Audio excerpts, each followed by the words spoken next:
BSc first year में algae या शैवाल के लेक्चर्स की कड़ी में आज हम लोग जो मेंबर लेके आए हैं उसका नाम है एक्टोकार्पस। ये एक्टोकार्पस जो है ये ब्राउन एल्गी या फियोफाइसी का मेंबर है, क्योंकि इसके अंदर क्लोरोफिल ए, क्लोरोफिल सी और कैरोटीन के अलावा फ्यूकोजैंथिन पाया जाता है, जो कि इसमें ब्राउन कलर जो है वो एल्गी को प्रोवाइड करता है।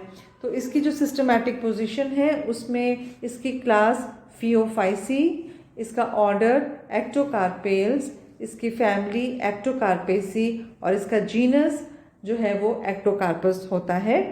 हम लोग एक्टोकार्पस के जो सब इसमें हम 3 लेक्चर्स में एक्टोकार्पस का अध्ययन करेंगे। पहले में इसकी थैलस का स्ट्रक्चर, इसकी अक्रेंस, इसका सेल का स्ट्रक्चर और इसकी ग्रोथ की बात करेंगे, और इसके बाद 2 लेक्चर्स इसके रिप्रोडक्शन या जनन पे बनेंगे, जिसमें से पहला जो है वो एसेक्सुअल रिप्रोडक्शन और दूसरे में हम इसके सेक्सुअल रिप्रोडक्शन की विधि की बात करेंगे। तो एक्टोकार्पस को अब हम स्टडी करते हैं। जैसे मैंने अभी आपको बताया था कि एक्टोकार्पस ये ब्राउन एल्गी है और ये मुख्य रूप से ये मुख्य विश्वव्यापी है, थ्रू आउट द वर्ल्ड ये पाई जाती है और ये ठंडे जल में पाई जाती है, और मुख्य रूप से ये मैरीन एल्गी है जो कि समुद्री जल में पाई जाती है। इसकी कुछ ही स्पीशीज होती हैं जो कि हमें फ्रेश वाटर में मिलती हैं। ये प्लांट्स जो होते हैं ये जो समुद्र में नीचे चट्टानें होती हैं या रॉक्स होती हैं उसके ऊपर ये चिपकी हुई होती हैं, क्योंकि इसके नीचे होल्ड फास्ट या इसमें जो एक स्ट्रक्चर पाया जाता है जो इसको उसके साथ जुड़ने में मदद करता है।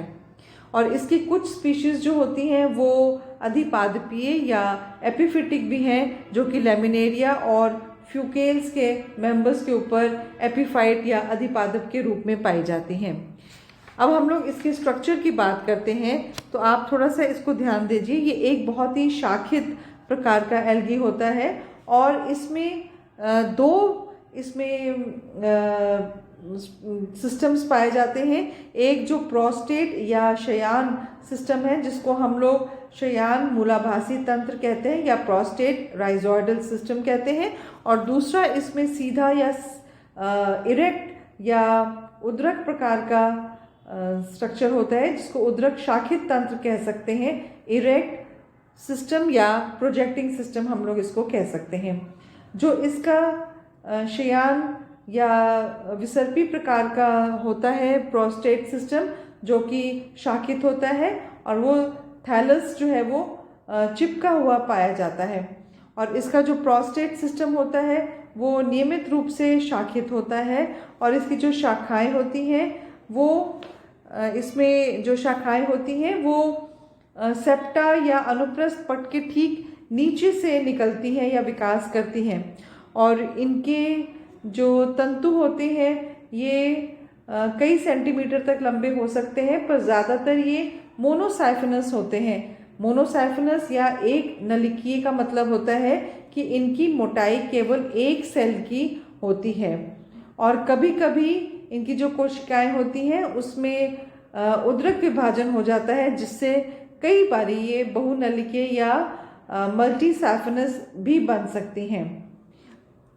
तो ये इसका थैलस का स्ट्रक्चर हो गया। और एक बहुत विशेष बात है कि इसमें थैलस जेनेटिकली 2 प्रकार के पाए जा सकते हैं, एक हैप्लॉयड और एक डिप्लॉयड, मतलब एक अगुणित और एक द्विगुणित। पर देखने में या मॉर्फोलॉजिकली दोनों ही थैलस एक समान होते हैं। वो क्या क्या काम करते हैं उसके बारे में हम लोग बाद में करेंगे। पहले आपको ये याद रखना है कि इसमें थैलस 2 प्रकार का हो सकता है, हैप्लॉयड और डिप्लॉयड। और फिर मैंने बताया कि इसमें हेट्रोट्राइकस होता है, विषम तंतुकी होता है, क्योंकि इसमें 2 प्रकार के सिस्टम्स पाए जाते हैं। एक प्रोस्टेट सिस्टम जो कि एक प्रोस्टेट, और एक इसमें इरेक्ट या प्रोजेक्टिंग सिस्टम पाया जाता है। तो इसके बारे में आपको मैंने समझा दिया, प्रोस्टेट सिस्टम के बारे में, और इसमें जो इसका प्रोजेक्टिंग सिस्टम के बारे में आपको बता दिया। और इसमें एक चीज़ और होती है कि जो इसका जो प्रोजेक्टिंग सिस्टम या जो इसका इरेक्ट सिस्टम होता है उसके जो सबसे अंत वाला भाग होता है वो एक हेयर के रूप में टर्मिनेट हो जाता है, एक्यूट हेयर के रूप में जो है वो टर्मिनेट होता है। ये अब एक डायग्राम है जिसमें ये प्लांट के अलग अलग हमें दिख रहे हैं। ये इसका पार्ट ए हैबिट दिख रहा है, ये आपको इसमें एक सेल का स्ट्रक्चर दिख रहा है, ये देख लीजिए, ये भी एक तंतु का भाग हमें दिखाई दे रहा है। और ये इसमें यूनिलॉकुलर और प्लूरिलॉकुलम स्पोरेंजियम या बीजाणुधानियाँ दिख रही हैं, जिसके बारे में हम लोग रिप्रोडक्शन में बात करेंगे। अभी इसके बारे में हम लोग बात नहीं करेंगे। अब हम लोग एक सिंगल कोशिका या सिंगल सेल के बारे में बात करते हैं। तो इसका जो सिंगल सेल कैक्टोकार्पस का जो एक सेल होता है, उसकी शेप जो है वो बेलनाकार हो सकती है या आयताकार हो सकती है। और इसकी जो सेल वॉल होती है, इसमें 2 लेयर्स पाई जाती है। जो इसकी इनर लेयर है वो सेलुलोज के द्वारा बनी होती है, और इसकी जो आउटर लेयर है वो जेलेटिनस सब्सटेंसेस से बनी होती है। और ये जो जेलेटिनी परत होता है, इसमें 2 मेन चीज़ें पाई जाती हैं, एक एल्गिन और एक फ्यूकॉइडिन। और ये दोनों ही चीज़ें इस फैमिली का कैरेक्टरिस्टिक फीचर है। इसका एक विशिष्ट गुण है कि इसकी जो सेल वॉल में, इसकी आउटर सेल वॉल में एल्गिन और फ्यूकॉइडिन पाया जाता है। इसके अलावा इसमें जो कोशिका द्रव है में इसमें एक केंद्र का या एक न्यूक्लियस पाया जाता है, और इसमें क्रोमैटोफोर्स पाए जाते हैं। और अलग अलग स्पीशीज़ में क्रोमैटोफोर्स जो है वो अलग अलग इसमें अलग अलग इसमें जो शेप के हो सकते हैं। जैसे इसका आकार जो है वो बिम्बाब या डिस्क्वाइड हो सकता है, या रिबन शेप भी हो सकता है। और इन क्रोमैटोफोर्स के अंदर उभरा हुआ पेरिनॉइड भी पाया जाता है। फिर जैसे मैं आपको पहले भी बता चुकी हूँ कि एक्टोकार्पस में प्रमुख जो वर्णक है वो क्लोरोफिल ए और क्लोरोफिल ए, क्लोरोफिल सी और कैरोटीन पाया जाता है। इसके अलावा ज़ैंथोफिल पाया जाता है। फ्यूकोज़ैंथिन की मात्रा क्लोरोफिल से अधिक होती है। इसी कारण से जो क्लोरोफिल का ग्रीन कलर होता है या जो क्लोरोफिल का हरा रंग होता है वो छुप जाता है या मास्क हो जाता है, और केवल हमें फ्यूकोज़ैंथिन का भूरा रंग दिखाई देता है। तो ये तो हो गया इसके सेल स्ट्रक्चर के बारे में। अब हम इसके ग्रोथ के बारे में बात करते हैं कि इसमें वृद्धि किस प्रकार से होती है। तो एक्टोकार्पस का जो प्रोस्टेट या शयान भाग होता है वो तो उसमें एपिकल ग्रोथ होती है या शीर्षस्थ वृद्धि पाई जाती है। जबकि जो इसका उद्रक तंतु होते हैं, उद्रक तंतु मतलब जो इसके इरेक्ट या जो इसका प्रोजेक्टिंग सिस्टम होता है, उसके अंदर इंटर कैलोरी ग्रोथ पाई जाती है या अंतर्वेशी वृद्धि पाई जाती है। इसमें क्या होता है कि जो इरेक्ट सिस्टम होता है, यहाँ पर हमें इसकी ग्रोथ जो है वो इंटर कैलोरी मेरिस्टम दिखाई दे रही है। इसको मैं समझा देती हूँ। एक्टोकार्पस का जो इरेक्ट सिस्टम होता है, इनके अंदर मेरिस्टमी या मेरिस्टेमेटिक कोशिकाएं या सेल्स पाई जाती है, जिनमें जो ट्रांसवर्स डिवीजन या अनुप्रस्थ विभाजन से कई सारी नई कोशिकाएं बनती हैं। और ये जो कोशिकाएं नई कोशिकाएं बनती हैं, ये जो दूर कोशिकाएं बनी होती हैं या दूरस्थ स्थान पर जो कोशिकाएं हैं, उनसे ये छोटे साइज की होती हैं।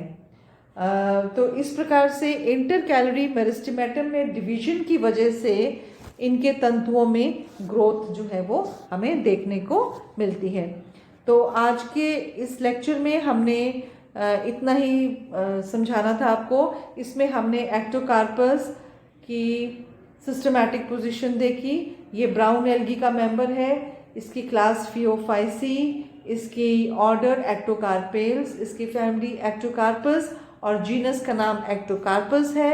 फिर हमने इसके अकरेंस के बारे में बताया था कि ये थ्रू आउट द वर्ल्ड ये पाया जाता है, ठंडे पानी में पाया जाता है, और मुख्य रूप से ये एक समुद्री शैवाल है जो कि किसी रॉक या चट्टानों पर होल्ड फ्लास्क नीचे इसका जो सिस्टम होता है, बेस वाला सिस्टम होता है इसका, उसके द्वारा ये चिपका हुआ होता है। इसके बाद इसमें कुछ एपिफिटिक सिस्टम्स भी पाई जाती हैं। फिर आपको ये बताया था कि इसमें थैलस दो प्रकार का हो सकता है, एक इसमें हैप्लॉइड और डिप्लॉइड दो प्रकार के सिस्टम्स पाए जाते हैं, पर दोनों ही बिल्कुल देखने में एक समान होते हैं। इनके फंक्शंस अलग होते हैं जिनके बारे में बाद में बात करेंगे, और इनका थैलस जो है वो बहुत शाखित प्रकार का होता है और इसमें हेट्रोट्राइकस या विषम तंतु की होता है, और दो प्रकार के इसमें सिस्टम्स पाए जाते हैं। एक इसमें नीचे वाला सिस्टम जिसको हम लोग प्रोस्टेट सिस्टम कहते हैं, और एक इसका प्रोजेक्टिंग सिस्टम। इसके अलावा हमने इस लेक्चर में प्रोस्टेट सिस्टम और प्रोजेक्टिंग सिस्टम भी समझाया था, और सेल का स्ट्रक्चर कैसा होता है ये भी मैंने आप लोगों को समझा दिया। सेल सिस्टम के बाद इसमें ग्रोथ किस प्रकार से होती है उसके बारे में हमने अध्ययन किया। आज के लेक्चर में इतना ही। नेक्स्ट लेक्चर में हम इसके रिप्रोडक्शन के बारे में बात करेंगे। एक लेक्चर एसेक्सुअल रिप्रोडक्शन के बारे में और दूसरा सेक्सुअल रिप्रोडक्शन के बारे में होगा। Thank you.